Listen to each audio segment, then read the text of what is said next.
పాలకూరలో ఐరన్ ఉంటుంది కానీ పిల్లలు అస్సలు తినరు కదా. పాలకూర పప్పు అందరూ చేస్తారు కానీ చాలామంది చేసే తప్పు, ఒకే ఒక తప్పు వల్ల పప్పు టేస్టే మారిపోతుంది. మరి పప్పు అసలు చేదు రాకుండా పర్ఫెక్ట్ కలర్ అండ్ టేస్ట్తో రావాలంటే ఏం చేయాలో తెలుసా? సో ఈ వీడియోలో చూసేద్దాం. వీడియోలోకి వెళ్ళిపోదాం. ముందుగా ఒక కుక్కర్ తీసుకొని అందులో 2 చిన్న గ్లాసుల కందిపప్పు వేసి నీటితో 2 సార్లు శుభ్రంగా చేతితో బాగా కడిగి పక్కన పెట్టేసుకోవాలి. తర్వాత పప్పు ఉడకడానికి సరిపడ నీళ్ళను వేసుకోవాలి.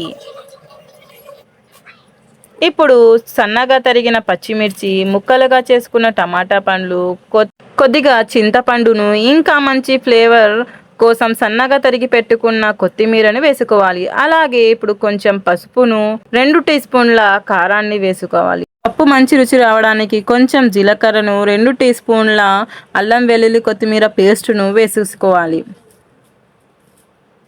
తర్వాత 1 గిలాస్కి 1 కట్ట చొప్పున 2 కట్టల పాలకూరను వేసేసుకోవాలి. ఇవన్నీ వేసుకున్న తర్వాత కుక్కర్ మూత పెట్టి హై ఫ్లేమ్లో 5 విజిల్స్ వచ్చేంత వరకు పప్పును బాగా ఉడికించుకోవాలి. విజిల్స్ వచ్చాక ప్రెజర్ అంతా పోయాక మూత తీసి పైన ఉన్న పాలకూరను కాస్త పక్కకు జరిపి మన కందిపప్పు పర్ఫెక్ట్గా ఉడికిందో లేదో ఒక్కసారి చెక్ చేసుకోవాలి. పప్పు బాగా ఉడికింది. రుచికి సరిపడా ఉప్పును వేసి పప్పు గుత్తితో మెత్తగా రాముకోవాలి. చివరికి పప్పు బాగా రాముకున్న తర్వాత తాలింపు కోసం ఒక చిన్న కడాయి పెట్టి అందులో 3 నుంచి 4 టీ స్పూన్ల నూనెను వేసి అందులో పచ్చిమిరపకాయలను, కొంచెం ఎండుమిరపకాయలను వేసి బాగా కలుపుకొని అందులో జీలకర్రను, ఆవాలను అలాగే కొంచెం కలుపుకున్న తర్వాత కరివేపాకును వేసి దానిని కొంచెం కలుపుతూ గోల్డెన్ బ్రౌన్ కలర్ వచ్చేంత వరకు వేయించుకోవాలి. ఆ తర్వాత ఆ తాలింపును ఇందాక రాముకొని పెట్టుకున్న పప్పులో వేసేసుకోవాలి.